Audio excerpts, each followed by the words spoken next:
ஓம் சாந்தி 7/5/2025 காலை முரளி. ஓம் சாந்தி. பாப்தாதா மதுபன். பாபா சொல்றாங்க, இனிமையான குழந்தைகளே, ஞானம் யோகத்தினால் நம்பிக்கை ஏற்படுகிறது, காட்சிகள் பார்ப்பதால் இல்லைன்னு சொல்றாரு. அதாவது காட்சி கிடைச்சாதான் நம்ம பக்தியிலலாம் அந்த மாதிரி தானே, காட்சி கிடைக்கட்டும் அப்படின்ட்டு பார்ப்பாங்க, காட்சி கிடைச்சா நம்புறான்னுவாங்க. பாபா சொல்றாரு, இந்த ஞான யோகத்தினாலதான் நமக்கு நம்பிக்கை ஏற்படுகிறது.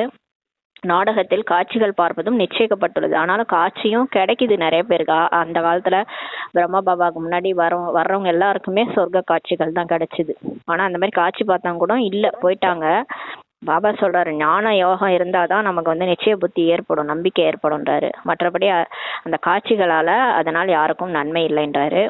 கேள்வி: பாபா எந்த சக்தியை காண்பிப்பதில்லை, ஆனால் பாபாவிடம் மந்திர சக்தி உள்ளது கேக்குறாரு. பதில்: பகவான் சக்திசாலியானவர். அவர் இறந்தவர்களை கூட பிழைக்க வைக்க முடியும் என மனிதர்கள் நினைக்கிறாங்க. அது செத்து போனவங்களை கூட கடவுள் நினைச்சா உயிர் பழிக்க முடியும்ட்டு. ஆனால் அந்த சக்தியை நான் காண்பிப்பதில்லை என பாபா கூறுகின்றார். அந்த மாதிரிலாம் அவர் செய்ய மாட்டார். ஏன்னா டிராமால என்ன இருக்கோ அதான் நடக்கும்.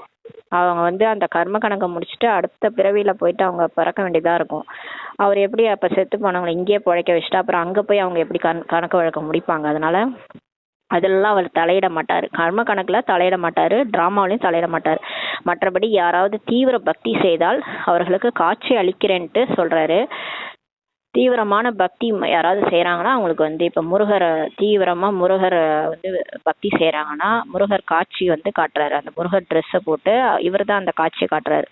அம்மன் பக்தர், அந்த யாரெல்லாம் அனுமன் பக்தர், அது மாதிரி எந்தெந்த உருவத்துல நம்ம நினைக்கிறோமோ அந்த உருவத்துல அவர் காட்சி காட்டுறாரு.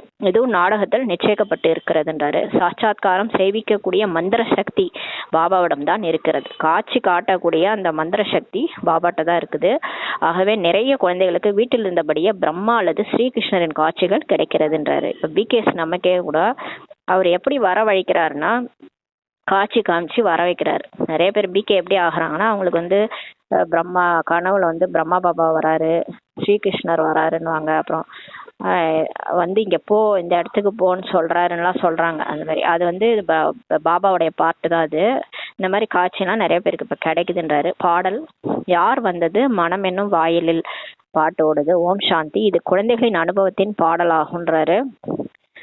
மனம் என்னும் வாயில் யார் வந்தது, இது நம்மளுடைய அனுபவத்தினுடைய பாடல். நம்ம மனசுல யார் வந்தாரு? பாபா. நிறைய சத்சங்கள் இருக்கிறது. முக்கியமாக பாரதத்தில் நிறைய சத்சங்கம் இருக்கிறதுன்றாரு. பல வழிகள் கூட இருக்கிறதுன்றாரு. உண்மையில் அது சத்சங்கமே கிடையாது. நம்ம வெளிய பக்தியில நிறைய சத்சங்கம் இருக்குல்ல, அதெல்லாம் உண்மையான சங்கம் கிடையாது. சத்துனா உண்மையான சங்கம் கிடையாது. சத்சங்கம் ஒன்றுதான் சொல்றாரு. அங்கே நீங்கள் யாராவது ஒரு வித்வான், ஆச்சாரியர், பண்டிதர்களின் முகத்தை பார்த்தீர்கள் என்றால் புத்தி அந்த பக்கம் செல்கிறதுன்றாரு. இப்ப நம்ம வெளியில சத்சங்கம்லாம் போறோம்ல, அங்க நம்ம யாரையாவது பார்க்குறோம், பண்டிதர், ஆச்சாரியர், யார் முகத்தையா பார்த்தோன்னா அவங்க முகத்தையே நம்ம பார்க்குறோம் இல்லையா? இங்கேயோ வினோதமான விஷயமாகும். இந்த சத்சங்கம் இந்த சங்கம் யுகத்தில் ஒரு முறை தான் நடக்கிறதுன்றாரு. இந்த சத்தியமான சங்கம் இங்க பாபா கூட நம்ம சந்திக்கிறோம். ஆத்மா பரமாத்மாவுடைய சந்திப்பு இது சங்கம் யுகத்துல ஒரு முறை தான் நடக்கிறதுன்றாரு. இது முற்றிலும் புதிய விஷயமாகுன்றாரு. இந்த சத்சங்கம் முற்றிலும் புதிய விஷயம்னு சொல்லி பாபா சொல்றாரு. அந்த எல்லையற்ற தந்தைக்கு சரீரம் எதுவுமே இல்லை. பாபாவுக்கு இருக்கு, நம்ம பாபாவுக்கு அவருக்கு உடம்பே கிடையாது. சிவபாபாவுக்கு உடம்பே கிடையாது. சிவத்தந்தைக்கு நான் உங்களுடைய நிராகார சிவத்தந்தை என கூறுகின்றார். அவர் சொல்றாரு, எனக்கு உடம்பே இல்லை, நான் உங்களுக்கு இன்கார்பரியல் காட்ஃபாதர்ன்ட்டு சொல்றாங்க இந்த கிறிஸ்துவ தர்மத்துல. அந்த மாதிரி அவரு உடம்பில்லாதவர், புள்ளியா இருக்கிறாரு, சிவத்தந்தை என சொல்கிறார். அதனால்தான் நம்ம லிங்க வடிவத்துல பக்தி மார்க்கத்துல வழிபடுறோம். நீங்கள் மற்ற சத்சங்கங்களில் செல்லும் போது சரீரங்களை தான் பார்க்குறீங்கன்றாரு. நம்ம மற்ற இடத்துக்கு போறோம் இல்லையா, சத்சங்கம்லாம் போறோம், அங்கெல்லாம் நம்ம யாராவது உடம்புல இருக்கிறவங்க தான் பேசுறாங்க இல்லையா, சரீரத்தை தான் பார்க்குறோம். சாஸ்திரங்களை நினைவு செய்து கூறுகிறார்கள். அவங்க அந்த மகாபாரதம், ராமாயணம், கீதை இதை தான் சொல்றாங்க. பல்வேறு விதமான சாஸ்திரங்கள் இருக்கிறதுன்றாரு. அதாவது மகாபாரதா, அதாவது உபனிஷத்து, அந்த மாதிரி 4 வேதங்கள்லாம் இருக்குது. அதெல்லாம் படித்து எக்ஸ்பிளைன் பண்ணுவாங்க. அதை நீங்கள் பல பிறவிகளாக கேட்டுக்கொண்டு வந்துள்ளீர்கள்ன்றாரு. நம்ம நிறைய பிறவி, இந்த பிறவின்னு இல்லை, நம்ம பக்தி செய்யலை, நம்ம இந்த மாதிரி 63 ஜென்மம் எடுத்துக்கிறீங்கன்றாரு. 63 ஜென்மம் நீங்கள் பக்தி தான் பண்ணியிருக்கிறீங்க. நிறைய இந்த மாதிரி சாஸ்திரம்லாம் நிறைய படிச்சிருக்கிறீங்கன்றாரு. இப்போது இது புதிய விஷயமாகுன்றாரு. புத்தியின் மூலமாக ஆத்மா தெரிந்து கொள்கிறது. இப்போ ஆத்மா நம்ம புத்தி மூலமாக தெரிஞ்சுக்கிறோம். ஓ என்னுடைய செல்லமான குழந்தைகளே, ஓ என்னுடைய சாலி கிராமங்களே, யார் நம்மளை கூப்பிட்றாரு? பாபா 5000 வருடங்களுக்கு முன்பு இந்த சரீரத்தின் மூலமாக பாபா படிக்க வைத்தார் என குழந்தைகளாகிய நீங்கள் அறிகிறீர்கள் என பாபா கூறுகின்றார். இப்போ பாபா வந்துட்டார். அவர் தான் வந்து நம்மளை ஓ செல்லமான குழந்தைகளே, சாலி கிராமங்களேன்னு கூப்பிட்றாரு. இந்த பிரம்மா பாபாவுடைய சரீரத்தின் மூலமா நம்ம படிக்க வைக்கிறாரு அப்படின்னு நம்ம தெரிஞ்சுக்கிட்டோம். உங்களுடைய புத்தி ஒரேடியாக வெகு தொலைவிற்கு இப்ப செல்கிறதுன்றாரு. எனவே பாபா வந்திருக்கிறார். பாபா என்ற வார்த்தை எவ்வளவு இனிமையாக இருக்கிறது. பாபா என்ற வார்த்தையை சொல்லும் போதே அப்பான்னா எவ்வளவு இனிமையா இருக்கிறது. அவர் தாயும் தந்தையுமாக இருக்கிறார். யாராவது கேட்டார்கள் என்றால் இவர்களின் தாய் தந்தை யார் என தெரியவில்லை என்பார்கள். யாராவது கேட்பாங்க, தாயும் தந்தையும் நம்ம பாடுறோம், பாபாவை சொல்றோம், யாராவது கேட்டாங்கன்னா அந்த பிரம்மா பாபா, அந்த சிவபாபாவுடைய தாய் தந்தை யாருன்ட்டு தெரியவில்லைன்னு என்பார்கள். உண்மையில் அவர் காட்சி அளிக்கிறார் என்றாலும் அதிலும் அவர்கள் குழம்புகிறார்கள். இவரை பார்க்க வரும்போதே இவருக்கு காட்சி எல்லாம் கிடைக்குதுன்னா அதுலேயும் குழம்பி போயிடுறாங்க. சில நேரங்களில் பிரம்மாவையும் சில நேரங்களில் கிருஷ்ணரையும் பார்க்குறாங்க. அந்த காலத்தில் வரும்போது உள்ள நுழைவாங்க. பிரம்மா பாபா உட்காந்துருப்பாரு. அவ்வளோ யோக சக்தி இருக்கும் அவர்கிட்ட. ஏன்னா அவர் உடம்புல சிவபாபா இருக்கிறார்ல, அவரை பார்க்கும் போதே அந்த அவங்களுக்கு காட்சி கிடைக்கும். என்ன காட்சினா கிருஷ்ணரோட காட்சி, பிரம்மாவுடைய காட்சி கிடைக்கும். பிறகு இவர்கள் யார் என சிந்தித்து கொண்டே இருக்கிறார்கள். பல பேருக்கு வீட்டில் இருந்தபடியே பிரம்மாவின் காட்சிகள் கிடைத்திருக்கிறது. அப்ப அந்த காலத்துல வீட்லயே இருக்கிறாங்க, ஆனா அவங்களுக்கு திடீர்னு காட்சி வந்து பிரம்மா பாபாவுடைய காட்சி கிடைக்குது. அப்புறம் அங்க போங்க, இவர் இங்க கிளாஸ் எடுக்கிறார், இங்க போங்கன்னு சொல்லி அனுப்புற அந்த காட்சியில தெரியுது. அதனால அப்படிதான் வரவழைக்கப்பட்டாங்க ஆரம்ப காலத்துல. இப்போது யாரும் பிரம்மாவின் பூஜை செய்வதில்லை. பிரம்மாவுக்கு மட்டும் கோயிலே இருக்காது, பாத்தீங்கன்னா கம்மியா தான் இருக்கும். மற்ற அங்காள பரமேஸ்வரி, முருகர் கோயில், நாராயணன், லட்சுமிலாம் நிறைய இருக்கும். ஆனா பிரம்மாவுக்கு மட்டும் பூஜையே நடக்காது. கிருஷ்ணரின் பூஜை செய்கிறார்கள். பிரம்மாவை யாரும் அறியவே இல்லை.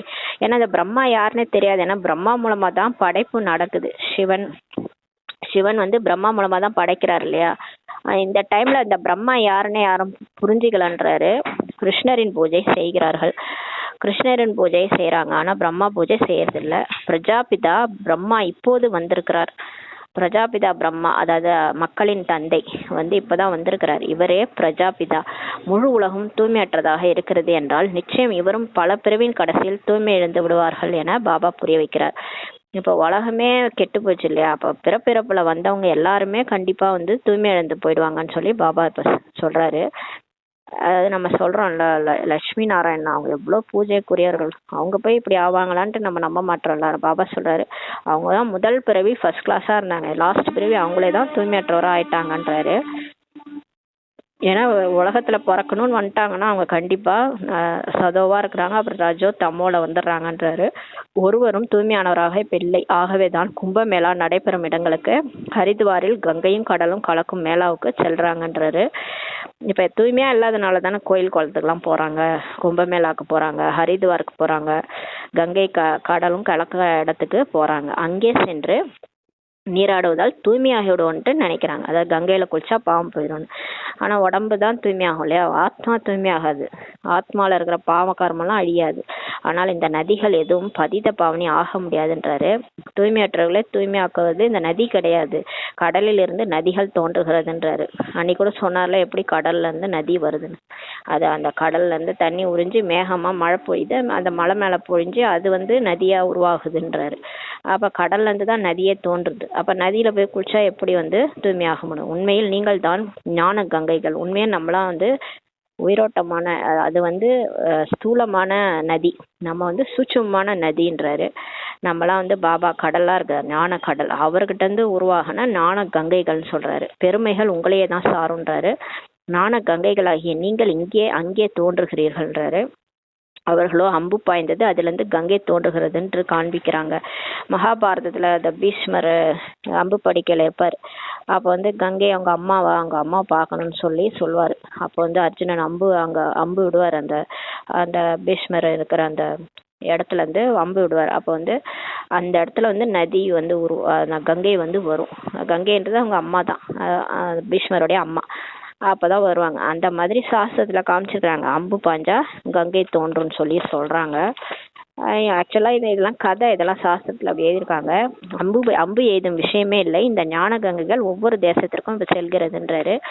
இப்போ பாபா தான் ஞான கடல். அவர் வந்து நமக்கு இந்த ஞானத்தை புரிய வச்சு நம்மளை வந்து கங்கையா மாத்துறாரு. ஒருத்தவங்களையும் அம்பு எழுதி கங்கையா மாத்துறாரு. அம்புனா ஞான அம்பு நமக்கு பதிய வச்சு நம்மளை கங்கையா மாத்தி ஒவ்வொரு நாட்டுக்கும் அனுப்புறாரு. அந்த காலத்துல தாதி தீதி எல்லாம் 350 பேர் பாலனை பண்ணார் பாபா. அந்த 14 வருஷம் தபஸ்யா முடிஞ்ச உடனே எல்லாரையும் ஒவ்வொரு நாட்டுக்கு அனுப்பிச்சு வச்சிட்டாரு. அவங்களுக்கு ஒண்ணுமே தெரியாது, எழுத படிக்கவே தெரியாது. ஆனா லண்டன் வரைக்கும் போயிட்டு நாலேஜ் சொன்னாங்க. அது மாதிரி வெளிநாட்டுக்கெல்லாம் போயிட்டு நாலேஜ் சொன்னாங்க. பிரகாஷ்மணி தாதி ஜப்பானுக்கு போனாங்க. அது மாதிரி இவங்க வந்து ஜானகி தாதி லண்டனுக்கு போனாங்க. ஆனா எழுத படிக்கவே தெரியாது. இது இப்படி சாத்தியம்? இதெல்லாம் பாபா தான் செய்யறாரு இல்லையா? இந்த ஞான கங்கைகள் ஒவ்வொரு தேசத்திற்கும் செல்கிறதுன்றாரு. நானும் டிராமாவின் பந்தனத்தில் கட்டுப்பட்டு இருக்கிறேன் என சிவபாபா சொல்றாரு. அனைவரின் நடிப்பும் நிச்சயிக்கப்பட்டு இருக்கிறது இங்கன்றாரு. ஒரு சிலர் பகவான் மிகவும் சக்திசாலி அப்படின்னு சொல்றாங்க, எனவே இறந்தவர்களையும் உயிர்ப்பிக்க செய்வார்ன்ட்டு நினைக்கிறாங்க.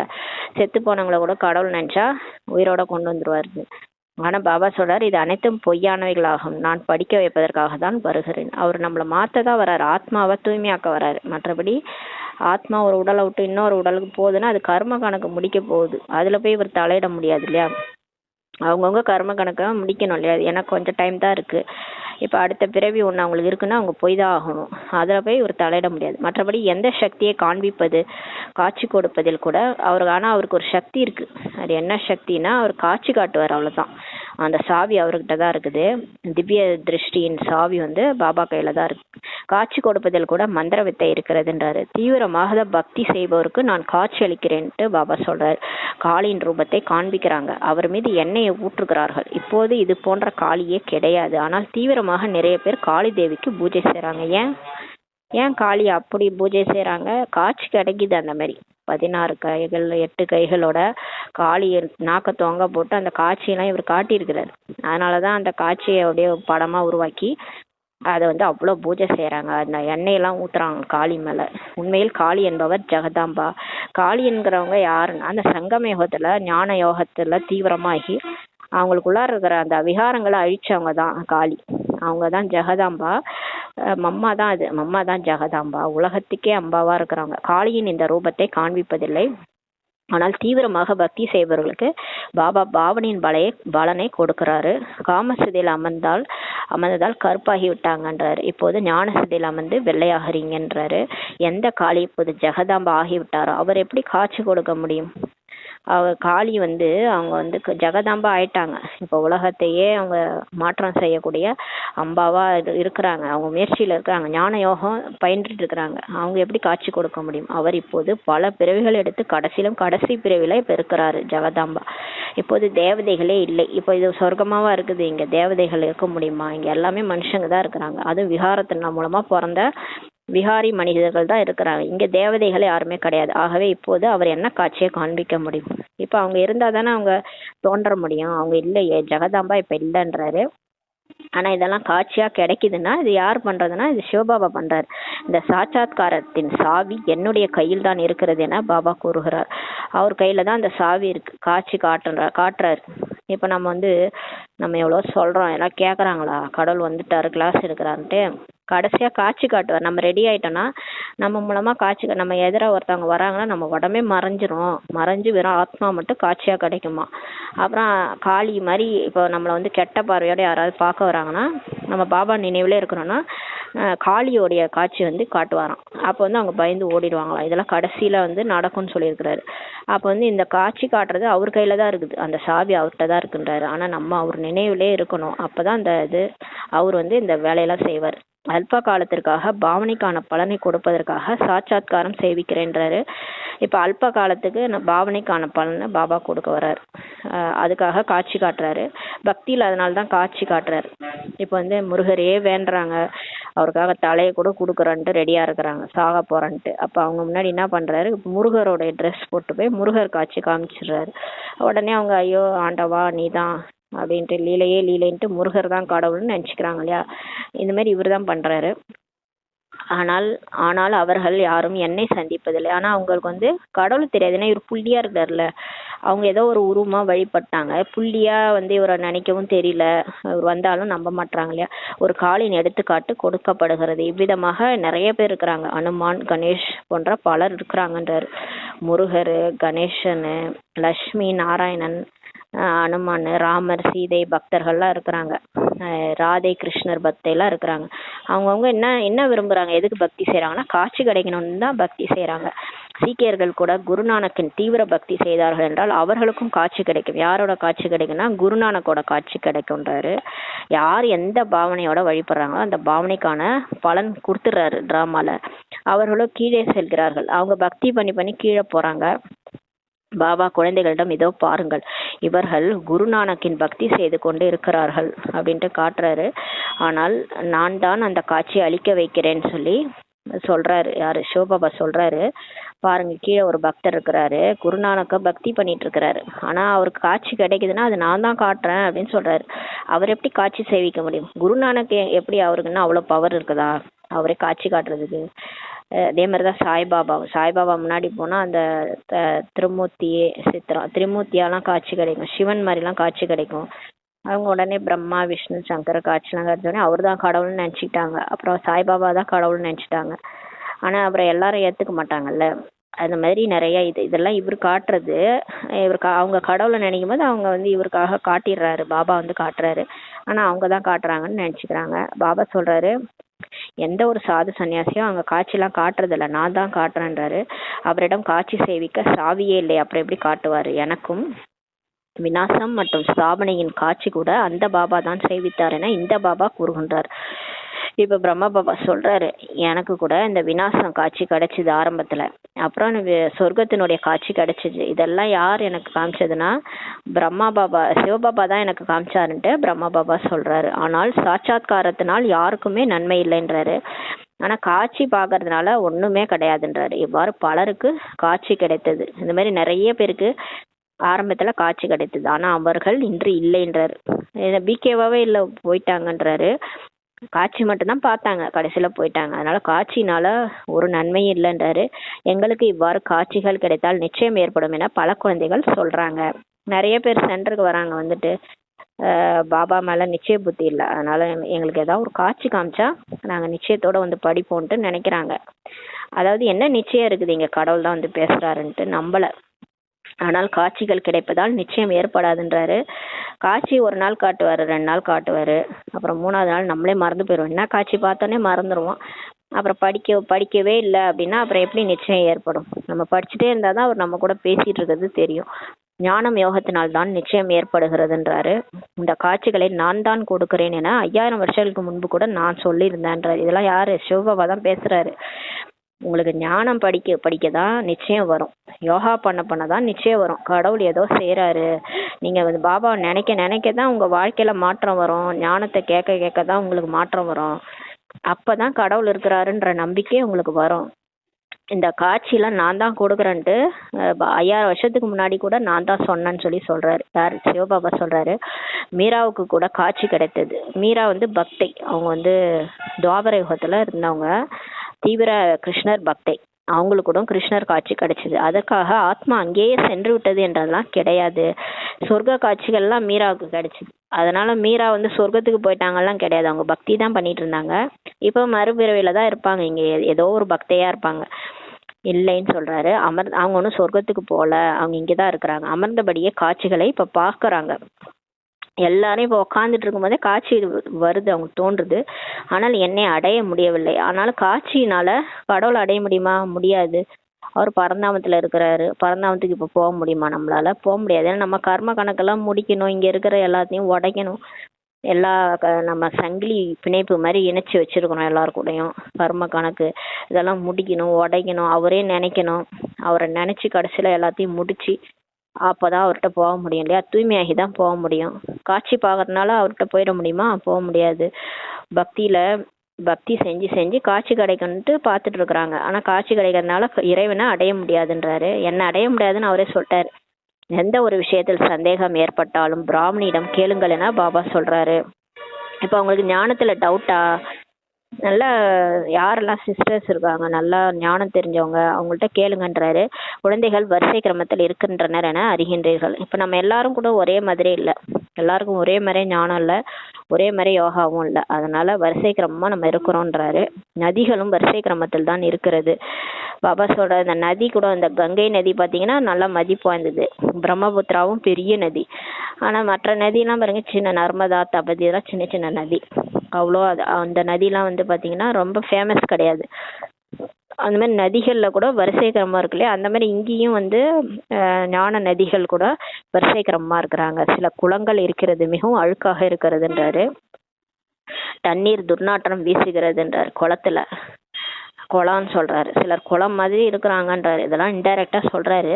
அங்கேயும் மனிதர்கள் சிரத்தையுடன் பாவனையுடன் செல்கிறார்கள். அந்த குளத்துக்கு கூட போறாங்க, குளத்துல போய் குளிச்சுட்டு வருவாங்க சிலர் அங்க கூட. ஏன்னா அந்த குளத்துக்கு கூட மதிப்பு இருக்கு பாருங்களேன். அவங்களும் வந்து ஞானம் சொல்றாங்க. அந்த குளம் மாதிரி இருக்கிறவங்க ஞானம் தான் சொல்றாங்க. இருந்தாலும் அவங்களுக்குள்ளார அழுக்கு இருக்குதுன்றாரு பாபா. அதுதான் சொல்றாரு. இருந்தாலும் அவங்களுக்கு கூட மதிப்பு இருக்கு பாருங்க. அதான் பாபா சொல்றாரு. அது பக்தியின் குருட்டு நம்பிக்கையாகும். ஆனால் அது பக்தியில குளத்துல கூட போய் குளிப்பாங்க. குருட்டு நம்பிக்கை. ஒருபோதும் யாரையும் பக்தியை விட்டுவிட செய்யக்கூடாதுன்றாரு. இப்போ பக்தி செய்யறாங்கன்னா விட்டுடுங்கன்னு சொல்றாரு. ஞானத்துக்கு நீங்க வரவழைக்கணுன்றதுக்காக சிலரை வந்து பக்தி விடுங்கன்னு சொல்றீங்க. ஆனா அது தவறுன்றாரு. பக்தியை யாரையும் விட்டு விட செய்யக்கூடாது. அவங்க முடிக்கட்டும், அவங்க பக்தியை தானா விட்டுருவாங்க. ஞானம் கேட்க கேட்க தானா விட்டுருவாங்கன்றாரு. ஞானத்தில் வரும்போது தானாகவே பக்தியை விட்டு விடுவார்கள் சொல்றாரு. பாபா கூட நாராயணனின் பக்தர் தான். யாரு? பிரம்மா பாபாவே நாராயணனுடைய பக்தர் தான். நம்ம கூட நம்மளும் வந்து 63 ஜென்ம பக்தர்களாக தான் நம்மளும் இருந்தோம் இல்லையா. அந்த கடைசி பிரிவில் கூட நம்ம பிகே ஆகிறதுக்கு முன்னாடி பக்தி தான் பண்ணிட்டு இருந்தோம். பக்தி முடிஞ்சுதான் இங்க வந்திருக்கிறோம். அது மாதிரி எல்லாரும் வருவாங்க. எல்லாரும் கடைசியா பக்தியை முடிச்சுட்டு ஞானத்துல வந்துருவாங்க. ஞானம் கேட்க கேட்க தானாவே பக்தியை விட்டுருவாங்கன்றாரு. லட்சுமி பணியாளாக நாராயணன் கால்களை பிடித்து விடும் படத்தை பார்த்தார். யாரு? இந்த பிரம்மா பாபா. ஒரு படம் இருக்கு, அதில் நாராயணர் பட்டுன்னு இருப்பார், லட்சுமி கால் அமைக்க விடுவாங்க. அது பிடிக்கல அவருக்கு, பிரம்மா பாபாவுக்கு. அது என்ன அடிமைத்தனமா இருக்குது. இதெல்லாம் அப்படி கிடையாது. லட்சுமி அந்த மாதிரி அடிமையெல்லாம் இருக்க மாட்டாங்கன்னு அவருக்கு தோணிச்சு. இது முற்றிலும் நன்றாக இல்லைன்னு அவருக்கு தோன்றியது. சத்தியுகத்துல சொர்க்கத்துல, ஏன்னா இவர் தானே கிருஷ்ணரா நடிச்சாரு சொர்க்கத்துல. நாராயணனா இருந்தவரே இவர் தானா, இவருக்கு தெரியும் இவர் லட்சுமி அப்படி நடத்த மாட்டாருன்ட்டு. அதனால சொல்றாரு, சத்தியுகத்தில் இவ்வாறு இருக்க மாட்டார்கள். எனவே நான் ஒரு கலைஞரிடம் லட்சுமி இந்த பணியாளர் நிலையிலிருந்து விடுதலை கொடுக்கும்படி கூறினேன்ட்டு பிரம்மா பாபா சொன்னாராம். இந்த ஆர்டிஸ்ட, எதுக்கு இவங்களை இப்படி வரைஞ்சி வைக்கிறீங்க கால் அமுக்கிற மாதிரி, இந்த லட்சுமிக்கு விடுதலை கொடுங்கன்ட்டு சொன்னாராம். பாபா பக்தராக இருந்தார். பிரம்மா பாபா பக்தரா இருந்தார். ஆனா அப்ப அவருக்கு ஞானம் கிடையாது. அனைவரும் பக்தர் கிடையாது. நாம் பாபாவின் குழந்தைகள். நம்ம எல்லாம் சிவபாபாவுடைய குழந்தைகள், அதிபதிகளாக இப்ப இருக்கிறோம். பிரம்மாண்டத்திற்கு அதிபதியாக குழந்தைகளை மாற்றினார் பாபா. உங்களுக்கு ராஜ பாக்கியத்தை அளிக்கிறேன் என கூறுகின்றார். இப்ப இந்த பிரம்மாண்டம்னா என்ன? இது பிரம்மாண்டம் பரந்தாமத்துக்கே அதிபதியா நம்மளை மாத்துறாரு. உங்களுக்கு ராஜ்ய பாக்கியத்தை கொடுக்குறாரு. உலகத்திலயும் வந்து சும்மாவா, சாதாரணமாவா, சொர்க்கத்தையே படைச்சு அதுக்கே அதிபதியா மாத்துறான்னு சொல்றாரு. இப்படிப்பட்ட தந்தை எப்போதாவது பார்த்தீர்களா கேக்குறாரு. நீங்க இந்த மாதிரி ஒரு அப்பாவை எங்கேயா பாத்துக்கிறீங்களா? அந்த தந்தையை முழுமையாக நினைக்கணும் இல்லையா? சொல்றாரு, உலகத்தையே சொர்க்கமா மாத்தி அதுல கொண்டு போய் ராஜாவா உட்கார வைக்கிறாரு லட்சுமி நாராயணா. அந்த மாதிரி ஒரு அப்பாவை எங்கேயா பாத்துக்கிறீங்களா? அவரை எப்படி நினைக்கணும்? உழுந்து நினைக்கணும், முழுமையா நினைக்கணும் இல்லையா? அவரை நீங்கள் இந்த கண்களினால் பார்க்க முடியாது. நம்ம என்ன பண்றது? நம்ம இப்ப அவர் கண்ணுக்கு தெரியல. இந்த காத்து கூட தான் கண்ணுக்கு தெரியல, கரண்ட் கூட தான் கண்ணுக்கு தெரியல. இருந்தாலும் அது இல்லைன்னா நம்மளால இருக்க முடியல. அது மாதிரிதான் கடவுள் கண்ணால பார்க்க முடியாது. அவர் இருக்கிறாரு இல்லையா? அவரை நினைக்கணும். புள்ளியா இருக்கிறாரு, நினைங்க. உயிரோட்டமா இருக்கிறாரு. இப்ப கூட ஒரு அப்பா இருக்கிறாங்க, ஒரு அம்மா இருக்கிறாங்க, ஒரு சகோதரன் இருக்காங்க, சகோதரி இருக்காங்க, பக்கத்துல உடம்போட இருக்கிறாங்கல்ல. இவர் உடம்பு இல்லாம இருக்கிறாரு, அவ்வளவுதான் வித்தியாசம். உடம்பு இல்லாம ஒரு உயிர் நம்ம பக்கத்துல இருக்குன்னு நினைச்சுக்கோங்க. அப்படியே நினைச்சு பாருங்க, என் கூடவே இருக்கிறாரு அப்படின்ட்டு. நினைவும் ஞானமும் கூட முற்றிலும் எளிதாகுன்றாரு. பாபாவை நினைக்கிறது, படிக்கிறது எல்லாமே ஈஸி தான். மரம் மற்றும் விதையை புரிந்து கொள்ள வேண்டும். நீங்க ஈஸியா மரத்தை புரிஞ்சுக்கோங்க, விதை வந்து பாபா புரிஞ்சுக்கோங்க. நீங்கள் அந்த நிராகார மரத்திலிருந்து சாகார மரத்திற்கு இப்ப வந்துள்ளீர்கள். நம்ம வந்து மேலதான் இருந்தோம், பரந்தாமத்துல நிராகார மரம் இருக்குது, கல்பவருட்ச மரம். அங்க புள்ளியா அங்க அவங்கவுங்களுக்குன்னு ஒரு இடம் இருக்குது. சொல்லுவாங்க எல்லாரும், எனக்குன்னு ஒரு இடம் இருக்குது மேலன்னு சொல்லுவாங்க. மேல போனாதான் நிம்மதி. அப்போ மேலே நமக்குன்னு ஒரு இடம் இருக்குது, அங்கே தான் இருந்தோம். அங்கேருந்து இங்கே கீழே வந்து அவங்கவுங்க பாட்டு நடிச்சிட்டு இருக்கிறோன்றாரு. பாபா சாட்சாத்காரத்தின் ரகசியத்தை கூட இப்போ புரிய வைத்துள்ளார். பாபா காட்சி எப்படி கிடைக்குதுன்ற ரகசியத்தையும் புரிய வைக்கிறார். மரத்தின் ரகசியத்தையும் புரிய வைத்துள்ளார். கர்மம் அகர்மம் விகர்மத்தின் விளைவுகளையும் பாபா புரிய வைத்துள்ளார். கர்மம்னா நம்ம என்ன பண்ணாலும் மூச்சு விட்டா கூட ஒரு கர்மா தான். நம்ம எதெல்லாம் நம்ம வேலை செய்கிறோமோ அதெல்லாம் கர்மா. அது ஆத்ம உணர்வுலேருந்து செய்கிறோன்னா அது அகர்மம். அகர்மம்னா அது அதனால் எந்த விளைவும் கிடையாது, யாருக்கும் தொந்தரவு இருக்காது. அகர்மம்னா நீங்கள் எந்த கர்மா இப்போ மூச்சு விட்றீங்க அதனால் யாருக்காவது டிஸ்டர்ப் ஆகுதா? இல்லை, பிரச்சனையே இல்லை. நீங்கள் மட்டும் உங்கள் மூச்சு விட்றீங்க, நீங்கள் மட்டும் சாப்பிட்றீங்க தூங்குறீங்க, அதனால் யாருக்கும் டிஸ்டர்பன்ஸ் கிடையாது. இதே நீங்கள் இந்த காமம் கோபம் பற்று ஆசை அகங்காரம் வச்சிங்கன்னு எதையாவது பண்ணீங்கன்னா அது வந்து விக்ரமமாக மாறிடுது. கர்மா வந்து 5 விகாரத்தின் பேரில் ஏதாவது செய்யும் போது அதோட விளைவுகள் பாதிக்குது மற்றவங்கள.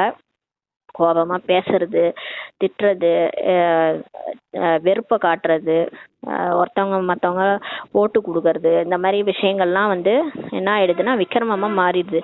இதுதான் அந்த 63 ஜென்மமாக இதுதான் வந்து பாவகர்மமாக எல்லார் தலைமையிலையும் வந்துருச்சு. அதெல்லாம் பாபா நமக்கு புரிய வச்சிருக்கிறாரு. அப்பா, டீச்சர், குரு மூவரிடமிருந்தும் போதனைகள் இப்போ கிடைக்கிறதுன்றாரு. இப்போ பாபா வந்து நமக்கு அப்பாவாகவும் வந்திருக்கிறாரு, ஆசிரியரை குருவாகவும் வந்திருக்கிறாரு. அவங்க 3 பேர்ட்டையும் நமக்கு போதனைகள் கிடைக்கிது. இப்போது நீங்கள் 21 பிறவிகளுக்கு சதா சுகமுடையவர்களாக மாறும் அளவிற்கு நான் உங்களுக்கு பாடங்களை கற்றுத்தருகிறேன்றாரு.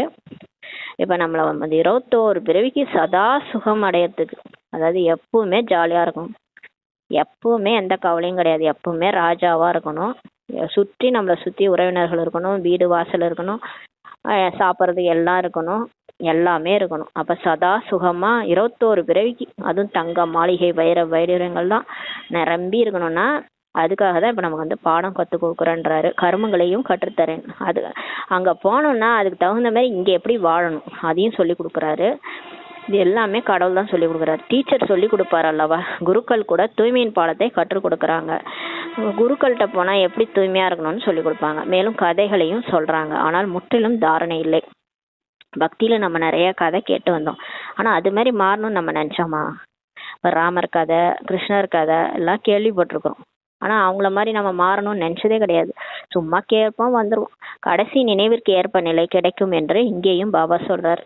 இங்கே நீங்கள் கடைசியில் உடலை விடும்போது என்ன நிலையோ அதுதான் உங்களுடைய அடுத்த பிறவின்ட்டாரு. மனிதர்கள் இறக்கும்போது ராம் ராம் என கூற செய்கின்றார்கள். சிலர் பக்தியில் சொல்லுவாங்க, சாஸ்திரத்தை மகாபாரதம் படிங்க, அது முக்கியமாக சிவகோத்திரம் படி சொல்லுவாங்க, இல்லைன்னா விஷ்ணு சகஸ்ரநாமம், இந்த ராம் ராம் சொல்லுங்க அதெல்லாம் சொல்லுவாங்க சாவர டைமில். அப்போது புத்தி அந்த பக்கம் சென்று விடுகிறது. இப்போது உங்களுடைய தொடர்பு சாகாரத்திலிருந்து துண்டிக்கப்பட்டு விட்டது என பாபா கூறுகின்றார். இப்போ பாபா வந்து நம்ம புத்தி யோகத்தை அவர் பக்கம் ஏற்றுட்டார் இல்லையா, அங்கே கீழே வந்து நமக்கு துண்டிச்சிட்டாரு. இப்போது நான் உங்களுக்கு மிகவும் நல்ல கர்மங்களை கற்பிக்கிறேன். இப்போ நம்ம எப்படி வாழணும்? நேற்று சொன்னார்ல, தாமரை இலை மேலே நீர் மாதிரி ஒட்டும் ஒட்டாமல் அப்படியே விலகி அன்பாருங்க, எல்லாருக்கிட்டையும் விலகி இருங்க ஆனால் அன்பாருங்க அப்படின்னு சொன்னார்ல, அந்த மாதிரி வாழ கற்றுக் கொடுக்குறாரு. நல்ல கர்மங்களை சொல்லி கொடுக்குறாரு. ஸ்ரீகிருஷ்ணரின் சித்திரத்தை இப்போ பாருங்க. பழைய உலகத்தை எட்டி உதைக்கிறாரு இல்லையா. நம்மக்கிட்ட ஒரு படம் இருக்குது பிகேஸ் கிட்ட, ஸ்ரீகிருஷ்ணர் அந்த கையில் சொர்க்கம் வச்சிருப்பாரு, பின்னாடி பழைய உலகத்தை எட்டி உதைக்கிற மாதிரி ஒரு சித்திரம் இருக்குது. அது வந்து மதுபனில் கூட இருக்குது. மேலும் புது உலகத்தில் வருகிறார் இல்லையா, நீங்களும் பழைய உலகத்தை இப்போ எட்டி உதைச்சி புதிய உலகத்துக்கு போகிறீங்கன்றாரு. எனவே உங்களின் கால் நரகத்தின் பக்கமும் முகம் சொர்க்கத்தின் பக்கமும் இருக்கிறது. நம்ம கால் இப்போ வந்து நரகத்தின் பக்கமும், கால் எட்டி உதைக்குது நரகத்தை, நம்ம முகம் வந்து பாபா திருப்பிட்டார், நம்ம முகத்தை சொர்க்கம் பக்கம் திருப்பிட்டாரு. சுடுகாட்டிலும் உள்ளே நுழையும் போது பிணத்தின் முகத்தை அந்த பக்கமாக மாற்றுகிறார்கள், காலை பின்புறமாக மாற்றுகிறார்கள். இவ்வாறே இந்த படம் உருவாக்கப்பட்டதுன்றாரு. சுடுகாட்டுக்கு போனோம், இங்கேருந்து எடுத்துகிட்டு போகும்போது வேறு மாதிரி எடுத்துகிட்டு போவாங்க போல இருக்கு. சுடுகாட்டுக்கு போன பிறகு அந்த பிணத்தினுடைய முகத்தை சுடுகாடு பக்கம் எடுத்துகிட்டு காலை வந்து பின்புறமாக மாற்றுவாங்க போல இருக்கு. அதை பார்த்து தான் இந்த மாதிரி ஒரு படம் உருவாக்கப்பட்டதுன்றாரு. குழந்தைகளாகிய நீங்கள் மம்மா மற்றும் பாபாவை இப்போ பின்பற்ற வேண்டும். நீங்கள் வந்து ஃபாலோ பண்ணணும்னா மம்மாவையும் பாபாவையும் ஃபாலோ பண்ணுங்க. அவங்க என்ன பண்ணாங்க, அவங்க எப்படி புருஷார்த்தம் பண்ணாங்க, அவங்க எத்தனை மணிக்கு ஏஞ்சாங்க, அவங்க எத்தனை மணிக்கு யோகா பண்ணாங்க, அவங்க எப்படி மற்றவங்களோட நடந்துக்கிட்டாங்க, எப்படி வந்து அவங்க கிளாஸ் எடுத்தாங்க, எப்படி புரிய வச்சாங்க, எப்படி அவங்க பயிற்சிகள்லாம் செஞ்சாங்க, என்னென்ன பயிற்சிலாம் பிரம்மா பாபா பண்ணார், அதெல்லாம் பார்த்து அதை ஃபாலோ பண்ணுங்க. அப்போது தான் அவர்களுடைய சிம்மாசனத்தில் நீங்களும் அமர முடியும். இப்போ அப்பா அம்மாவுக்கு குழந்தையா பிறக்கணும்னா அவங்கள மாதிரி சிம்டம்ஸ் நமக்கு இருக்கும் இல்லையா? இவன் அப்பா மாதிரியே இருக்கிறான், இந்த பொண்ணு அம்மா மாதிரியே இருக்குன்னு சொல்றாங்கல்ல, அந்த மாதிரி நம்ம இங்க வந்து லட்சுமி நாராயணா ஆகணும்னா மம்மா மாதிரி பாபா மாதிரி நம்ம புருஷார்த்தம் பண்ணணும். மம்மா பாபா மாதிரி இருந்தாதான் அவங்கள குழந்தையா நம்ம போய் பிறக்க முடியும், வாரிசா ஆக முடியும். அப்பதான் அவங்களுடைய சிம்மாசனத்துல அமர முடியுன்றாரு. ராஜாவின் குழந்தைகளை இளவரசன் இளவரசி என்று கூறுகிறார்கள் அல்லவா? ராஜா இருக்கிறாருன்னா அவங்க குழந்தைகளை இளவரசன் இளவரசின்னு சொல்லுவாங்க. நாம் எதிர்காலத்தில் இளவரசன் இளவரசி ஆக முடியும் என்பதை நீங்கள் அறிகிறீர்கள்ன்றாரு. உங்களுக்கு இப்படிப்பட்ட கர்மத்தை கற்பிக்கும் தந்தை, ஆசிரியர் மற்றும் குரு யாராவது இருப்பார்களான்னு சொல்லி கேட்குறாரு. இது வரைக்கும் நம்மளும் தான் படிச்சு வந்தோம், ஸ்கூலுக்கு போனோம், அப்பா இருந்தாரு, குரு இருந்தாங்க. ஆனா இந்த மாதிரி ஒரு கர்மத்தை யார் சொல்லி கொடுத்தாங்க? நீங்கள் சதா காலத்திற்கு சுகமுடையவர்களாக ஆகிறீர்கள். இது சிவபாபாவின் வரம் ஆகுன்றாரு. நமக்கு வரமே கொடுத்துட்டார் பாபா, கடவுளே வரம் கொடுத்துட்டாரு. அப்புறம் என்ன? வரம் கொடுத்தவர் சிவபாபா. அவர் கொடுக்குறாரு, என்ன சொல்றாரு? சதா காலத்துக்கு சுகமுடையவரா ஆகுறீங்க.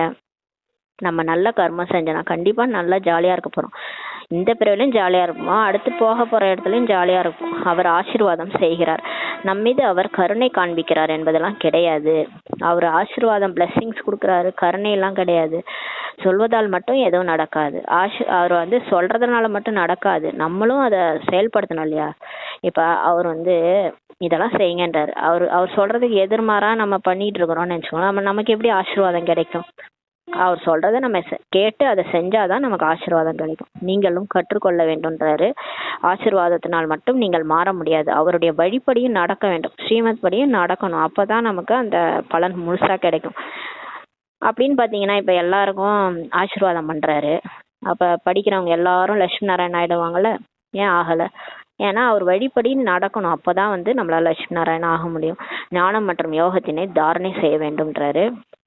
இப்ப ஞானத்தையும் நம்ம தாரணை பண்ணணும். அவர் என்ன சொல்றாரோ அதை நடைமுறையில கொண்டு வரணும்.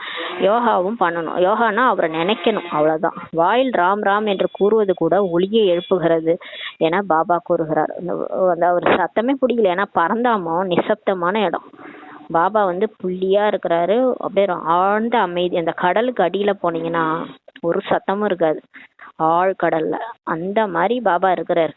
அவருக்கு சவுண்டே பிடிக்கலன்றாரு. ராம் ராம் நீங்க சொன்னா கூட அது சவுண்ட் வருதுன்றாரு. அதுவே பாபாவுக்கு பிடிக்கல, அவர் நினைச்சாலே போதுன்றாரு. நீங்க என்ன நினைச்சீங்கனாலே எனக்கு ரீச் ஆயிடும்ன்றாரு. பாபான்னு வாயால கூட சொல்ல தேவையில்ல, எண்ணத்துக்கு அதை விட ஃபாஸ்ட். எண்ணம் வந்து சவுண்டை விட ஃபாஸ்ட். நினைச்சாலே அவர் ரீச் ஆயிடும். நீங்கள் சத்தத்துல இருந்து விடுபட்டு இப்ப போக வேண்டும்ன்றாரு. இப்ப நம்ம வந்து சவுண்டுக்கும் அப்பாற்பட்டு போகணும். இந்த சாக்காரத்துலதான் இருக்கிறோம், சவுண்டு உலகத்துலதான் இருக்கிறோம். இருந்தாலும் நம்ம அந்த நிசப்தமான பரந்தாமத்துக்கு போகணும். ஏன்னா நம்ம வீடு அதுதான், அங்கதான் போகணும். அமைதியாக இருக்க வேண்டும். இப்ப அதிகமா பேசக்கூடாது, அமைதியா இருங்கன்றாரு. மிகவும் நல்ல நல்ல விளையாட்டுகள் கூட இருக்கிறது. படிக்காதவர்களுக்கு முட்டாள் என கூறப்படுகிறது. இப்போது அனைத்தையும் மறந்து நீங்கள் முற்றிலும் முட்டாள் ஆகிவிடுங்கள் என பாபா சொல்றாரு. இது எதுக்கு சொல்றாருன்னே தெரியல. படிக்காதவங்களுக்கு முட்டாள்ன்ட்டு சொல்றாங்களாம். இப்ப நம்ம முட்டாள் மாதிரி இருக்க சொல்றாரு. எனக்கு எதுவுமே தெரியாது, எல்லாம் பாபா தான் அப்படின்ட்டு இருங்கன்றாரு. எல்லாம் தெரிஞ்ச மாதிரி இருந்தீங்கன்னா உங்களுக்கு பிரச்சனைன்றாரு. நான் உங்களுக்கு என்ன வழி கூறுகின்றனோ அதன்படி நடந்து செல்லுங்கன்றாரு. அப்படியே ஒரு குழந்தை நடக்குது, பக்கத்துல ஒரு அப்பா இருக்கிறாரு. அது அந்த குழந்தைக்கு என்ன தெரியும்? ஒரு பள்ளம் வந்தா கூட தெரியாது. பெரிய குழி இருக்குது, பள்ளம் இருக்குது, அப்பா கூட நடந்து போகுது ஒரு குழந்தை. அந்த குழந்தை எதை பத்தியும் கவலைப்படல, அப்பா கையை பிடிச்சிட்டு நடந்து போகுது. அப்பா என்ன பண்ணுவாரு? குழியில விட்டுருவாரா? அழகா தூக்கில கூட்டிட்டு போவாரு. அத மாதிரி நீங்க உங்க வாழ்க்கையில எதையுமே நீங்க வந்து யோசிக்காதீங்கன்றாரு. நான் பாத்துக்கிறேன், நான் என்ன சொல்றேனோ அதை மட்டும் பிளைண்டா செய்யுங்க. இது ஏன் பாபா இப்படி செய்றீங்க அப்படிலாம் கேள்வி கேட்காதீங்கன்றாரு. ஒரு அந்த காலத்துல பிரம்மா பாபா வந்து ஒரு தாதி கிட்ட சொன்னாங்க, இந்த கட்டிலுக்கு உள்ளார இந்த இன்னொரு கட்டில வையின்னு சொன்னாரு, அதை உள்ளார கொண்டு போய் போடு அப்படின்ற மாதிரி ஏதோ சொன்னாரு. அப்ப வந்து அவங்க சொல்றாங்க, அது எப்படி மம்மாட்ட சொல்றாங்க. மம்மாட்ட வந்து இந்த கட்டில் இதுக்குள்ளார போகாது, இது போட சொல்றாரு பாபா அப்படின்னோடனே மம்மா சொன்னாங்களா, நீ ரொம்ப அதிபுத்திசாலியா இருக்கிற அப்படின்ட்டு. அதுக்கப்புறம் சொன்னாங்களாம், என்ன மாமா என்ன எப்படி சொல்லிட்டீங்கன்னொடனே மாமா சொன்னாங்களாம், பாபா என்ன சொல்றாரோ அதுக்கு ஹாஞ்சி போடணும், நம்மளோட புத்தியை யூஸ் பண்ணக்கூடாது. அதுக்கப்புறம் நம்ம போட்டுட்டு சரி வரலன்னா பாபாட்ட போய் சொல்லணும். எடுத்தோடனே பாபா சொல்றதுக்கு நம்ம தடை சொல்லக்கூடாது. அதாவது நம்ம வந்து அறிவாளின்றத நம்ம காட்டிக்கூடாது. பாபா ஹாஞ்சி சொல்றாருன்னா அதுக்கு ஹாஞ்சி போடணும் அப்படின்னு சொன்னாங்களாம் அம்மா. இப்போ அதுதான் சொல்றாரு, நான் உங்களுக்கு என்ன வழி சொல்றேனோ அதுபடி நடங்க, நீங்க எதுவுமே உங்க புத்தியை யூஸ் பண்ணாதீங்க, முட்டாள் மாதிரி இருங்கன்றாரு. இப்போ பரந்தாமத்தில் நீங்கள் அனைத்து ஆத்மாக்களும் உடல் இல்லாம தான் இருக்கிறீங்க. நம்ம பரந்தாமத்துல மேலதான் இருந்தோம், பாபா கூட தான் இருந்தோம். பிறகு இங்கே வந்து சரீரத்தை நம்ம எடுக்கிறோம். அப்போது ஜீவாத்மா என்று சொல்லப்படுகிறது. ஜீவன்னா உடல்ல, ஆத்மானா உடல்ல இருக்கிற ஆத்மா, ஜீவாத்மா என்று கூறப்படுகிறது. நான் ஒரு உடலை விட்டு இன்னொரு உடலை எடுக்கிறேன் என்று ஆத்மா தான் சொல்லுது. நான் உங்களுக்கு முதல் தரமான கர்மத்தை கற்பிக்கிறேன் என பாபா இப்ப சொல்றாரு. ஃபர்ஸ்ட் கிளாஸா எப்படி செய்யணும், கர்மா செய்யணுன்றத சொல்லி கொடுக்குறாரு. டீச்சர் படிக்க வைக்கிறார் என்றால் இதில் சக்தியின் விஷயம் என்னன்றாரு. கடவுளே வந்து பாடம் சொல்லி கொடுக்குறாரு, ஆசிரியரா வந்திருக்கிறாரு. இதுல சக்தியின் விஷயம் என்ன, காட்சிகள் கொடுக்க வைக்கிறார். இதற்கு மந்திர வித்தை என்று சொல்லப்படுகிறது. இந்த காட்சி காட்டுறாருல அது வந்து மந்திர வித்தைன்றாரு. மனிதன் வந்து தேவதையாக்கக்கூடிய மேஜிக்கை யாருமே செய்ய முடியாதுன்றாரு. பாருங்க, சாதாரண மனுஷனா இருக்கிறாங்க, அவங்கள போய் தேவதையா மாத்துறாரு. இதெல்லாம் யாரால செய்ய முடியும்? பாபா வியாபாரியாகவும் இருக்கிறார். பழையதை எடுத்துக்கொண்டு புதியதை கொடுக்கிறார். நம்ம கிட்ட என்ன வாங்குறாரு? இந்த வீணா போன உடல், மனசு, பொருள், இதுதான் நம்ம கிட்ட வந்து வாங்கிக்கிறாரு. அதுக்காக புதுசா தேவதை உடலை, தேவதை சரீரம், சொர்க்கத்தையும் கொடுக்குறாரு. இவைகளுக்கு பழைய இரும்பு பாத்திரம் என்று கூறப்படுகிறது. பழைய இரும்பு சாமானுக்கு பேச்சம்பழம் வாங்குவாங்களா, அந்த மாதிரி பாபா அந்த பழைய இரும்பு பாத்திரம்ன்றது நம்மளுடைய பொருள். இதெல்லாம் வாங்கிட்டு இவைகளுக்கு எந்த மதிப்பும் இல்லை சொல்றாரு பாபா. இதுக்கு என்ன மதிப்பு இருக்குது? இந்த சோழி மாதிரி இருக்கிறத வாங்கிட்டு நமக்கு வைரத்தையே கொடுக்குறாரு. இன்று பாருங்கள், செம்பு பைசா கூட இல்லை. இந்த பைசா கூட பாருங்க எப்படி மாறிச்சுன்ட்டு. ஆனா சொர்க்கத்துல தங்க நாணயங்களே இருக்குன்றாரு. அதிசயம் அல்லவா?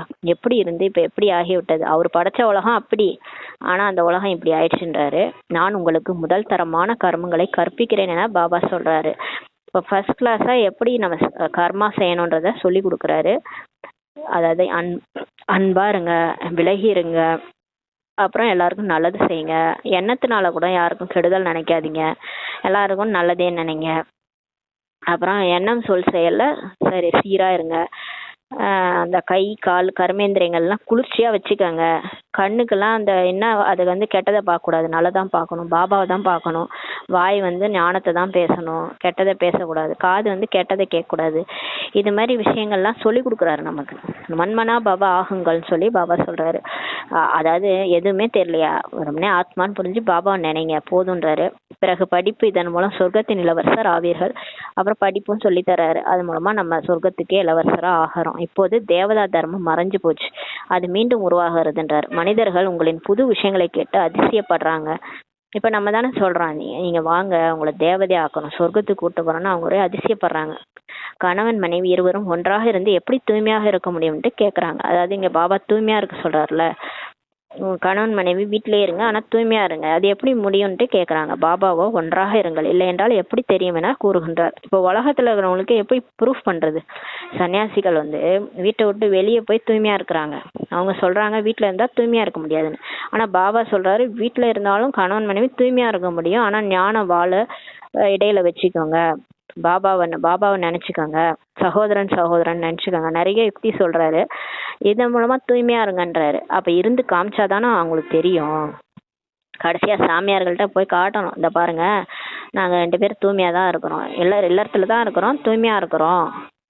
அப்ப பாபா காட்சி காட்டுவாரு. அப்ப வந்து அசந்து போயிடுவாங்க இல்லையா, எப்படி இவங்க வீட்டிலே இருந்து இப்படி தூய்மையா இருந்தாங்கன்ட்டு சன்னியாசிகளே அதிசயப்படுவாங்க இல்லையா, அதுக்கு தான் சொல்றாரு. அப்பனா எப்படி தெரியும்? இடையில் ஞான வாழும் வைக்கணும், இந்த சக்தியை இப்ப காண்பிக்க வேண்டும்ன்றாரு. நீங்க இருந்து காட்டுங்க, அப்பதான் தெரியும் கடவுளே உங்களை மாத்திட்டு இருக்கிறாரு. உலகமே அசாத்தியம்னு சொல்ற ஒரு விஷயத்த, அசம்பவம்னு சொல்ற விஷயத்த சம்பவமாக்கி காட்டுங்கன்றாரு.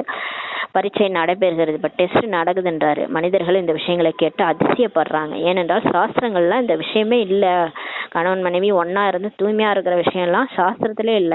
ஆனால் இங்கேயோ உழைக்க முயற்சி செய்ய வேண்டியிருக்குது. ஆனாலும் பாபா அதுக்கு தான் உழைப்பு பண்ண வைக்கிறாரு. கந்தர்வ விவாகத்தின் விஷயம் கூட இங்கேதான்றாரு. இங்கேதான் வந்து பிகேஸே வந்து கல்யாணம் பண்ணிட்டு தூய்மையா இருக்கிறாங்க. அதுதான் கந்தர்வ விவாகம். இப்போது நீங்கள் தூய்மையாகி கொண்டிருக்கிறீங்கன்றாரு. இப்ப நம்ம எல்லாரும் தூய்மையாயிட்டு இருக்கிறோம். இப்போது உங்களின் துணிச்சலை காண்பீங்கள் என பாபா கூறுகின்றார். நீங்க உங்க உங்க பவரை காமிங்க. இந்த எதுல காட்டுங்க? தூய்மையாகி காட்டுங்கன்றாரு. சன்னியாசிகளுக்கு முன்பு இப்ப நிரூபிங்கன்றாரு. சன்னியாசிகள் என்ன சொல்றாங்க? அசாத்தியம், அசம்பவம், வீட்டிலே இருந்துட்டு தூய்மையா இருக்கிறது, அதெல்லாம் கிடையாது, யார்கிட்ட புர்ரா விடுறீங்கன்னு கேட்பாங்க. அப்ப அவங்களுக்கு முன்னாடி நிரூபிங்கன்றாரு. சக்திசாலி பாபா தான் முழு உலகத்தையும் தூய்மையாக்குகிறார். சக்திசாலியான பாபா தான் வரார் இல்லையா, அவர் நினைச்சா என்ன வேணாலும் செய்ய முடியும். அவர் தான் முழு உலகத்தையும் தூய்மையாக்குறார். ஒன்றாக இருங்கள், ஆனால் விகாரி ஆகாதீர்கள் என பாபா நமக்கு சொல்றாரு. இது அனைத்தும் யுக்திகளாகும். மிகப்பெரிய பிராப்தி இந்த ஒரு பிறவி மட்டும் பாபாவின் அறிவுரைப்படி தூய்மையாக வேண்டும்ன்றாரு. இதெல்லாம் ரொம்ப யுக்தியா இருக்கணும். அதாவது ஒருத்தவங்க பிகே ஒருத்தவங்க கிடையாது அப்படின்னாலும் யுக்தியா இருக்கணும். 2 பேரும் பிகேனாலும் ஞானம் கேட்கணும். ஞானம் கேட்டு ஞான வாழை நடுவில் வச்சுக்கணும். இதெல்லாம் பெரிய பிராப்தின்றாரு. இந்த ஒரு பிறவி மட்டும்தான் பாபா சொல்றாரு. அவரோட அட்வைஸ் படி தூய்மையா இருங்க. யோகா மற்றும் ஞானத்தினால் 21 பிறவிகளுக்கு சதா ஆரோக்கியமா இப்ப ஆகுறீங்க. இதில் கடின உழைப்பு இருக்கிறது அல்லவான்றாரு. ஆனா ஈஸியா கிடைச்சிருமா? செத்து வீட்டுக்கு போற மாதிரி கிடையாது இல்லையா, கஷ்டம்தான் எல்லாமே. தேவதை பதவியை மட்டும் அப்படியே தூக்கி கொடுத்துருவாரா? அதையும் டெஸ்ட் வைப்பாரு. டெஸ்ட் வச்சு அதில் நம்ம பாஸ் ஆனாதான் நமக்கு கொடுப்பாரு. நீங்கள் சக்தி சேனைகள். நம்மளாம் யாரு? சிவனுடைய சக்தி சேனைகள். மாயாவை வெற்றி அடைந்து உலகத்தையே இப்ப வெல்கிறீங்கன்றாரு. காமம், கோபம், பற்று, ஆசை, அகங்காரத்தை வென்று நம்ம உலகத்தையே வெல்றீங்கன்றாரு. அனைவரும் மாற்ற முடியாது, அனைவரும் மாற முடியாது. பாபா சொல்றாரு, எல்லாராலையும் 5 விகாரத்தை விட முடியாது. எந்த குழந்தைகள் முயற்சி செய்கிறார்களோ அவர்கள் உயர்ந்த பதவி அடைகிறார்கள். ஆனா யார் விடணும்னு முயற்சி செய்யறாங்களோ கண்டிப்பா விடுவாங்க. ஞான யோகத்துல தீவிரமா போய் விடுவாங்க. 5 விகாரத்தை விட்டு லட்சுமி நாராயணா ஆவாங்கன்றாரு. நீங்கள் பாரதத்தை தான் தூய்மையாக்கி பாரதத்தில் தான் ராஜ்யம் செய்கிறீர்கள். போரினால் ஒருபோதும் சிஷின் சக்கரவர்த்தி பதவி கிடைக்காதுன்றாரு. இப்ப நம்ம தூய்மையாகி இந்த சரீரத்தை விட்டு, பாபா நினைவுல சரீரம் விட்டு நம்ம போயிட்டு சொர்க்கத்துல பிறந்துருவோம். அங்க போய் ராஜ்யம் செய்வோம். தூய்மையாகி நம்ம போறோம். ஆனா இந்த போர் புரிஞ்சு இப்ப இந்த ஒரு நாடு இன்னொரு நாடு மேல சண்டை போட்டு அணுகுண்டை போட்டு நாடை கைப்பற்றி உலகத்துக்கே ராஜா ஆக முடியாது, அந்த பதவி கிடைக்காது, யோகத்தினால்தான் கிடைக்கும்ன்றாரு. குண்டு போட்டீங்கன்னா என்ன ஆகும்? ஒண்ணு மாத்தி ஒண்ணு போட்டா அழிஞ்சுதான் போவீங்க. எல்லாரும் அழிஞ்சுதான் போவீங்க. எப்படி சொர்க்கத்தை ஆள போறீங்க? அதாவது சொர்க்கமா மாத்த போறீங்க? நரகமா மாத்தி சுடுகாடு மாதிரி தான் ஆக்கி வைப்பீங்க இல்லையா? அதான் சொல்றாரு. யோக பலத்தின் மூலமா தான் சொர்க்கமா மாறப்போகுது. அப்பதான் சக்கரவர்த்தி பதவி கிடைக்கும். இது அதிசயம் அல்லவா? இச்சமயம் அனைவரும் தங்களுக்குள் சண்டையிட்டு அழிஞ்சு போறாங்க. பாரதத்திற்கு தான் வெண்ணெய் கிடைக்கிறது. கிருஷ்ணர் வாயில வெண்ணன்றாங்கல்ல, கிருஷ்ணர் வெண்ணெயை சாப்பிட்டாருன்னா இதான் போல இருக்கு. வெண்ணெய்னா அவர் உலக ராஜ்யம் தான் வெண்ணெய். கொடுக்க வைப்பவர்கள் பெண்கள். ஆனா வெண்ணெய் கிடைக்குது, அந்த கொடுக்க வைப்பவர்கள் பெண்கள். வந்தே மாதரம். பெரும்பாலானவர்கள் தாய்மார்கள் தான். பாருங்க, பிகேஸ்லயே நிறைய பேரும் தாய்மார்கள் தான், மாதாஸ் தான். அவங்களுக்கு தான் இந்த ஞானம் புரியும். அவங்க தான் வருவாங்க, அவங்க தான் படிப்பாங்க, அவங்க தான் வீம்புங்கன்னு முயற்சி பண்ணுவாங்க. அவங்களுக்கு தான் இந்த ஞானம் புரியும். அவங்க தான் வந்தே மாதரம் தான் பாடப்பட்டிருக்குது இல்லையா. அதனால பெரும்பாலும் பிகேஸ் மாதாஸ் தான் வருவாங்க, தாய்மார்கள் தான். அவங்க மூலமா தான் பாரத மாதா கி ஜெயின்னு புகழ் பாடப்பட்டிருக்கு இல்லையா. அவங்க மூலமா தான் உலக ராஜ்யம், சொர்க்கத்தின் கதவே திறக்க போறாரு. அதனால்தான் இவங்க சொன்னாங்க, சன்னியாசிகள் சொன்னாங்க, பெண்கள் நரகத்தின் வாசல். பாபா சொல்றாரு, பெண்கள் சொர்க்கத்தின் வாசல். சொர்க்க வாசப்படியே திறக்க போறவங்களே பெண்கள் தான்ட்டாரு. அவங்க தலையில தான் நான் கலசத்தையே வைக்கிறேன். அவங்க மூலமா தான் ஞானத்தை சொல்ல வச்சு உலகம் பொருளா இந்த ஞானத்தை பரப்புறாரு. பிறவியாக நீங்கள் குருக்களிடம் சென்றீர்கள். நம்ம பிறவியா நம்ம இந்த பர்த் இல்லை, இந்த பர்த் பொம்பளையா இருக்கிறோம், போன பர்த் ஆம்பளையோட பிறந்திருப்போம் இல்லையா. இந்த மாதிரி எத்தனை பிறவி எடுத்தோமோ தெரியாது, எத்தனை கோயில் கோலம் சுத்தணுமோ, எத்தனை குருட்ட போனோமோ தெரியாது. சாஸ்திரங்களை படித்து வந்தீர்கள் என பாபா சொல்றாரு. நம்மளும் தான் ராமாயணம் மகாபாரதம் எல்லாமே படிச்சுதான் வந்திருப்போம் சொல்றாரு. இப்போது சரி என்பது என்ன என நீங்களே தீர்மானிங்கள். இப்போ பாபா நம்ம கையிலே விட்டார் டெசிஷன் மேக்கிங் அத்தாரிட்டி. நீங்களே டெசிஷன் எடுங்க. நான் சொல்றது சரியா, அந்த மகாபாரத ராமாயணத்துல சொல்றது சரியா, பக்தி சரியா, ஞானம் சரியா, நீங்களே தீர்மானிங்கன்ட்டு நான் உங்களுக்கு புரிய வைக்கிறேன்றாரு. சத்தியுகம் என்பது உண்மையான உலகம், மாயை தான் தவறானதாக இப்ப மாற்றுகிறது. இப்போது பாரதவாசிகள் தார்மீகமற்றவர்களாக மாறி இருக்கிறாங்க. தர்மமே இப்ப இல்லை இல்லையா. ஆகவே சக்தியும் இல்லை, தர்மத்தையே விட்டுட்டாங்க. தர்மம் கர்மம் கெட்டுச்சு, அதனால பவரும் போயிடுச்சு, ஆத்மால சக்தியும் போயிடுச்சுன்றாரு. தார்மீகமற்றவராகவும் சரியான முறையற்றவர்களாகவும் சட்டத்திற்கு எதிரானவர்களாகவும் ஏழைகளாகவும் இப்போ மாறி இருக்கிறாங்க. ஏன் இந்துஸ் எல்லாம் ஏழையா இருக்கிறாங்க? மற்ற தர்மம்லாம் கூட நல்லா பணக்காரங்களா இருக்கிறாங்க. இந்துஸ்லாம் ஏன் ஏழையா இருக்கிறாங்கன்னா முறையற்றவர்களாகவும் தார்மீகமற்றவர்களாகவும் சட்டத்திற்கு எதிரான ஏழைகளாக இப்ப மாறிட்டாங்கன்றாரு. தர்மமே இல்லை, அதனாலதான் கர்மம் கெட்டு தர்மம் கெட்டு போச்சுன்றார்.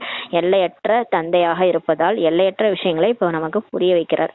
உங்களை மதம் தான் மிகவும் சக்திசாலியாக மாற்றுகிறது என கூறுகிறார். பாபா சொல்றார், இப்ப நீங்க எப்படி சக்திசாலியா ஆகிறீங்கன்னா உங்களுடைய மதம் தான் உங்களை வந்து சக்திசாலியா ஆக்குது. ஆதி சனாதன தேவி தேவதா தர்மம் இருக்கு இல்லையா, அது சக்திசாலியான தர்மம், அதுதான் உங்களை இப்ப மாத்துதுன்னு சொல்லி சொல்றாரு. ஏன்னா கடவுளே வந்து அந்த தர்மத்தை ஸ்தாபனம் பண்றாரு இல்லையா, அவருடைய சக்தி நமக்கு கிடைக்குது. சொர்க்கத்தை உருவாக்குவது சக்திசாலியானவருடைய வேலையாகுன்றாரு. ஆனால் குப்தமாக இருக்கிறார். கடவுள் தான் சொர்க்கத்தை படைக்கிறாரு, ஆனா அவரோட வேலையெல்லாம் குப்தமா மறைவா இருக்குது, வெளியே தெரியாது. ஏன்னா அவரும் மறைவா இருக்கிறாரு, அவரோட வேலையும் மறைவா இருக்குது. ஏன்னா இங்க மறைவா செஞ்சாதான் எதா இருந்தாலும் சாதிக்க முடியும். நீங்க வந்து எல்லாத்தையும் வெளிப்படையா செஞ்சீங்கன்னா எதையுமே செய்ய முடியாது. அந்த மாதிரி உலகமா இப்ப இருக்குது. அதனால எல்லாத்தையும் மறைவா செய்யுங்க, முயற்சி கூட மறைவா செய்யுங்கன்னு தான் சொல்றாரு.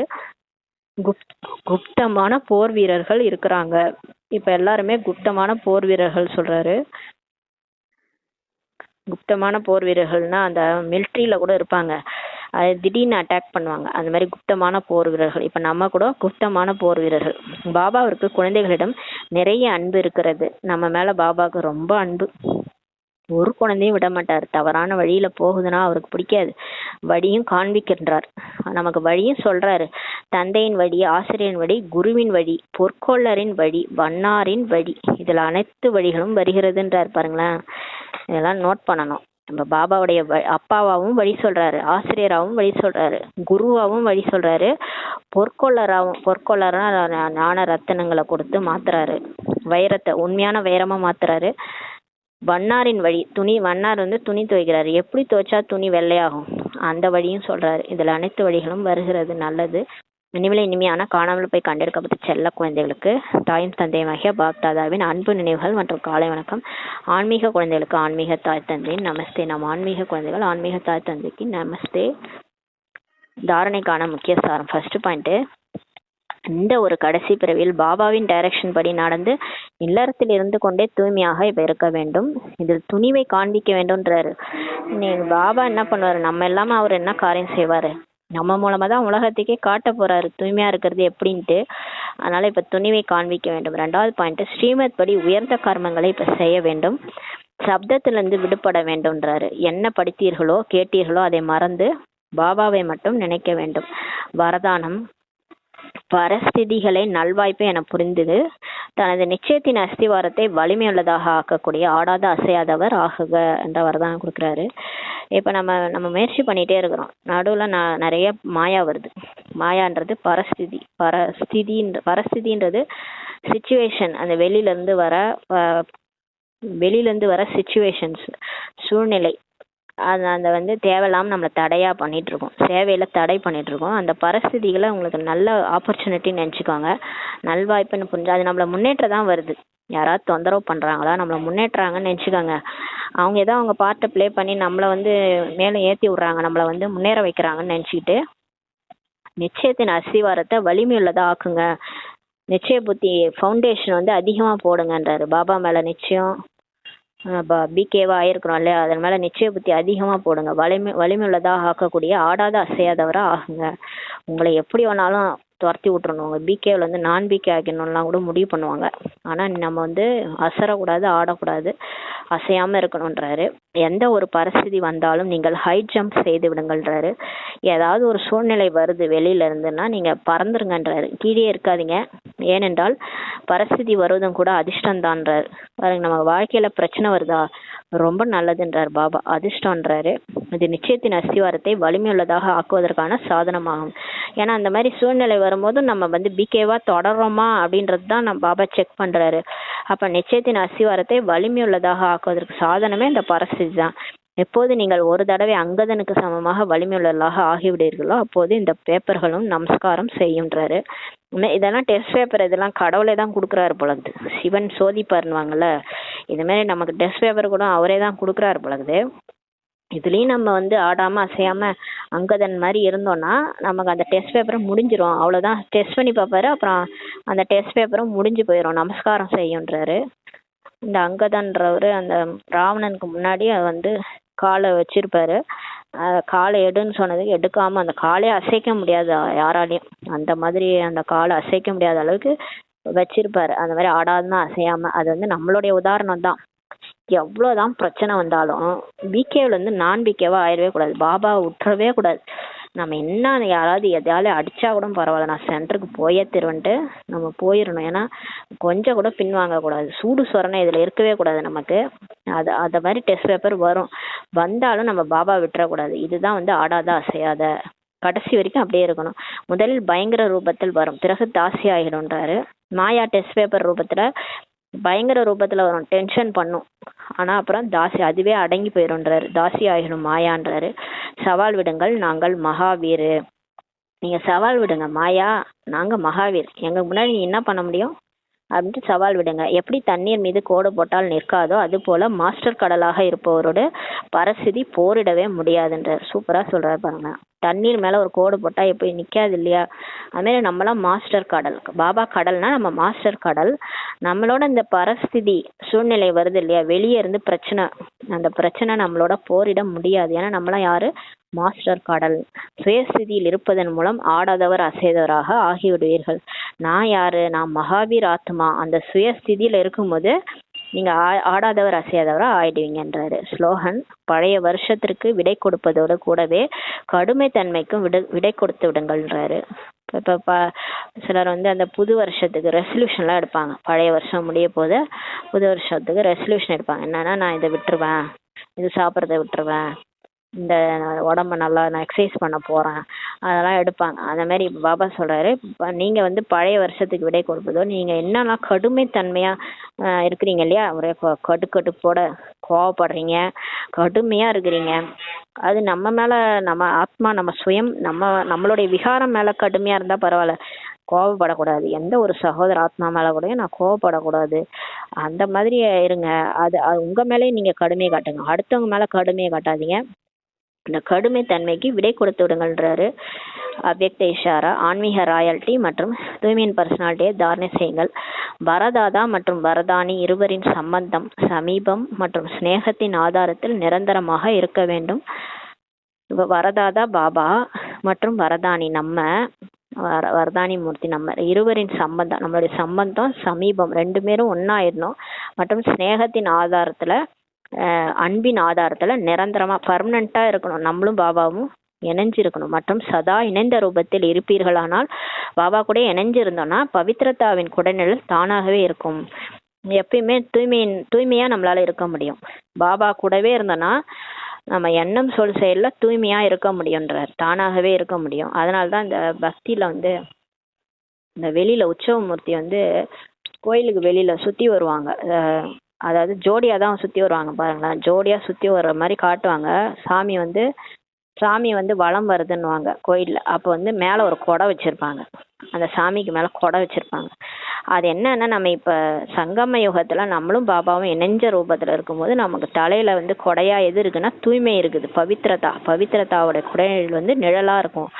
அதை தான் அங்கே பக்தி மார்க்கத்தில் அந்த மாதிரி காமிச்சிருக்கிறாங்க. எங்கே சர்வசக்திவான் பாபா இருக்கிறாரோ அங்கே அப்பவித்திரதா என்பது கனவிலும் கூட வர முடியாது. இது ஏற்கனவே சொன்ன மாதிரி இருக்கு. பாபா நம்ம கூட இருக்கிறாருன்னா, சர்வசக்திவான்னா, அப்போ கனவுல கூட நமக்கு அந்த தூய்மையற்ற தன்மை வராது. அதாவது காமம், கோபம், பற்று, ஆசை, அகங்காரம் கனவுல கூட வராதுன்றாரு. எப்போது தனிமையில் இருக்கிறீர்களோ அப்போது பவித்ரதாவின் சுமங்கலி தன்மை போய்விடுன்றாரு. ஆனால் இப்போ நம்ம பாபா மறந்துட்டோம். நம்ம மட்டும் தேக உணர்வுல தனியாக இருக்கிறோம்னா, இப்படி தானே 63 ஜென்மம் மாயாட்டம் மாட்டிக்கிட்டோம். 63 ஜென்மம் பாபாவே மறந்துட்டோம், தனியாயிட்டோம்.